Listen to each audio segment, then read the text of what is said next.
Halo semuanya, kami dari kelompok 5. Pada video pembelajaran kali ini, kami akan membawakan materi yang berjudul Perencanaan Pembelajaran yang berpijak dari teori belajar humanisme. Jadi teman-teman tahu nggak sih teori belajar humanisme itu apa? Jadi teman-teman semua, teori humanistik ini menjelaskan bahwa proses belajar itu harus dimulai dan ditunjukkan untuk kepentingan memanusiakan manusia atau dalam proses humanisasi. Teori humanistik ini sifatnya lebih menekankan pada bagaimana kita memahami persoalan manusia dari berbagai dimensi yang dimiliki, baik itu dari dimensi kognitif, afektif, maupun psikomotor. Jadi teori humanistik ini tidak bisa serta-merta untuk mampu menciptakan peserta didik agar menjadi sosok manusia yang ideal. Dalam proses pembelajaran pun harus mampu menciptakan peserta didik agar menjadi sosok manusia yang memiliki kebebasan untuk beraktualisasi, kebebasan untuk berpikir alternatif, dan juga kebebasan untuk menemukan konsep dan prinsip. Perlu diketahui juga bahwa teori belajar humanistik ini menganggap bahwa keberhasilan belajar terjadi jika peserta didik memahami lingkungannya dengan dirinya sendiri. Teori belajar ini berusaha memahami perilaku belajar dari sudut pandang pelakunya, bukan dari sudut pandang pengamatannya. Peran pendidik adalah membantu peserta didik untuk mengembangkan dirinya, yaitu membantu masing-masing individu untuk mengenal diri mereka sendiri sebagai manusia yang unik dan membantu mereka dalam mewujudkan potensi-potensi yang ada di dalam diri mereka. Berikut tokoh-tokoh teori belajar humanistik. Pada berikut ini pemaparan tokoh-tokoh yang sangat berperan beserta teori-teorinya sebagai kontribusi atas lahirnya teori humanisme. Yang pertama, Arthur Camps. Itu pada tahun 1912 sampai 1999, di mana Camps dan kawan-kawannya menyatakan bahwa apabila kita ingin memahami perilaku orang lain, maka kita harus mencoba memahami dunia persepsi orang itu. Selanjutnya, Camps dan kawan-kawannya mengatakan juga bahwa perilaku buruk itu sesungguhnya tak lain halnya dari ketidakmauan seseorang untuk melakukan sesuatu yang tidak akan memberikan kepuasan baginya.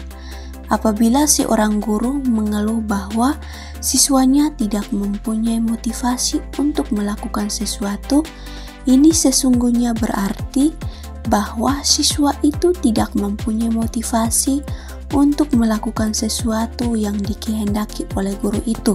Apabila guru itu memberikan aktivitas yang lain, ada kemungkinan siswa akan memberikan reaksi yang positif. Yang kedua, Abraham Maslow, di mana teori Maslow ini didasarkan pada asumsi bahwa di dalam diri individu itu ada dua hal. Yang pertama, suatu usaha yang positif untuk berkembang. Yang kedua, kekuatan untuk melawan atau menolak perkembangan itu. Jadi, Maslow mengemukakan bahwa individu itu berperilaku dalam upaya untuk memenuhi kebutuhan yang bersifat hierarkis.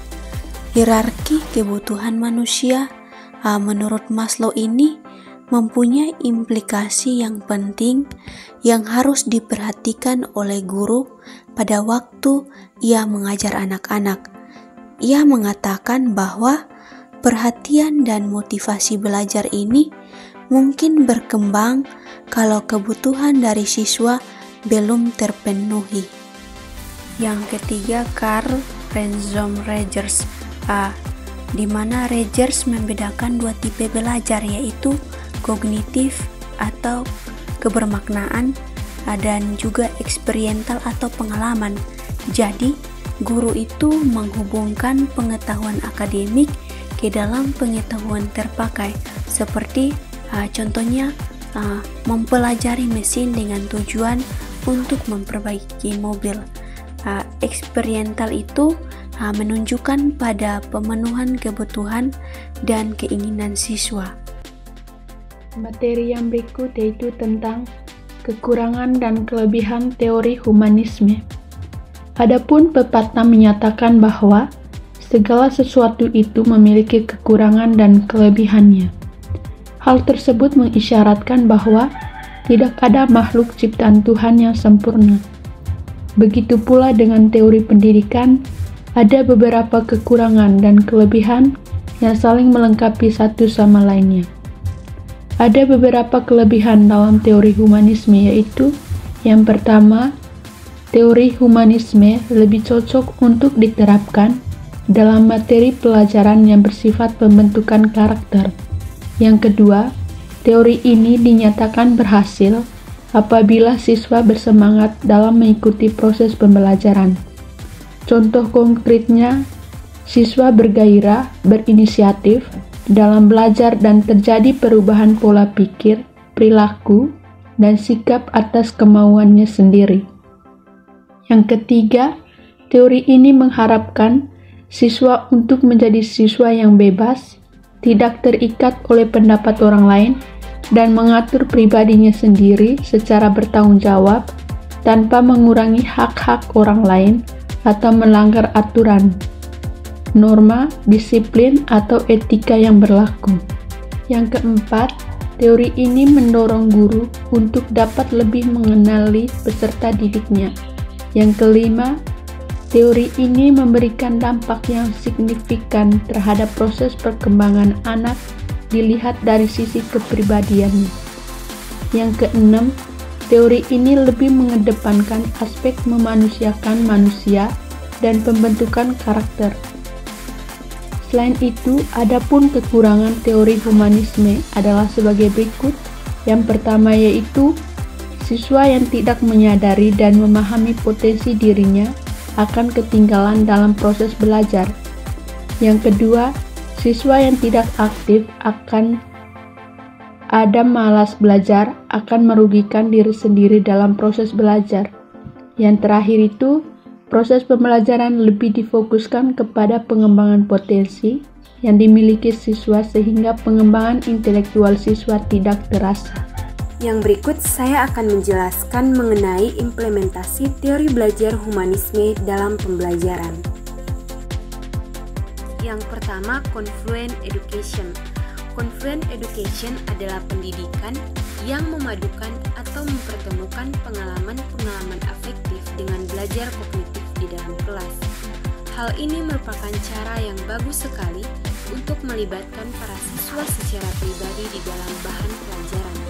Sebagai contoh misalnya, guru bahasa Arab memberikan tugas kepada para siswa untuk membaca sebuah kisah yang berjudul Al-Nawas. Melalui tugas itu, siswa-siswa tidak hanya diharapkan memahami isi bacaan tersebut dengan baik, tetapi juga memperoleh kesadaran antar pribadi yang lebih baik dengan jalan guru membahas nilai-nilai yang terkandung dalam kisah tersebut, sehingga siswa tahu bagaimana seharusnya bersikap dalam kehidupan sehari-hari. 2. Open Education. Open Education adalah proses pendidikan terbuka. Menurut Wahlberg dan Thomas pada tahun 1972, Open Education itu memiliki 8 kriteria, yaitu A. Kemudahan belajar tersedia. Artinya, berbagai macam bahan yang diperlukan untuk belajar tersedia. Para siswa bergerak bebas di sekitar ruangan, tidak dilarang berbicara, tidak ada pengelompokan atas dasar tingkat kecerdasan. B. Penuh kasih sayang, hormat, terbuka, dan hangat. Artinya, menggunakan bahan buatan siswa, guru menangani masalah-masalah tingkah laku dengan jalan berkomunikasi secara pribadi dengan siswa yang bersangkutan tanpa melibatkan kelompok. A. Mendiagnosa peristiwa-peristiwa belajar. Artinya, siswa-siswa memeriksa pekerjaan mereka sendiri dan guru mengamati dan mengajukan pertanyaan-pertanyaan. B. Pengajaran, yaitu pengajaran individual, tidak ada tes atau maupun buku kerja. C. Penilaian, wujudnya guru membuat catatan penilaian secara individual, hanya sedikit sekali diadakan tes formal. D. Mencari kesempatan untuk mendapatkan pertumbuhan profesional. Artinya, guru menggunakan bantuan orang lain, guru bekerja sama dengan teman sekerjanya. E. Persepsi guru sendiri. Artinya guru mengamati semua siswa untuk memantau kegiatan mereka dalam belajar. F. Asumsi tentang para siswa dalam proses belajar. Artinya suasana kelas hangat dan ramah, para siswa asik melakukan sesuatu. G. Meskipun pendidikan terbuka memberikan kesempatan kepada para siswa untuk bergerak secara bebas dan di sekitar ruangan dan memilih aktivitas belajar mereka sendiri, namun bimbingan guru tetap harus diperlukan. Dan yang ketiga yakni cooperative learning. Cooperative learning atau belajar kooperatif merupakan fondasi yang baik untuk meningkatkan dorongan berprestasi siswa. Menurut Slavin 1980, cooperative learning mempunyai 3 karakteristik. Yang pertama, siswa bekerja dalam tim-tim belajar yang kecil atau 4-6 orang anggota. Komposisi ini tetap selama berminggu-minggu. Yang kedua, siswa didorong untuk saling membantu dalam mempelajari bahan yang bersifat akademik atau dalam melakukan tugas kelompok. Yang ketiga, siswa diberi imbalan atau hadiah atas dasar prestasi kelompok. So guys, terima kasih telah menonton video pembelajaran dari kami kelompok 5. See you!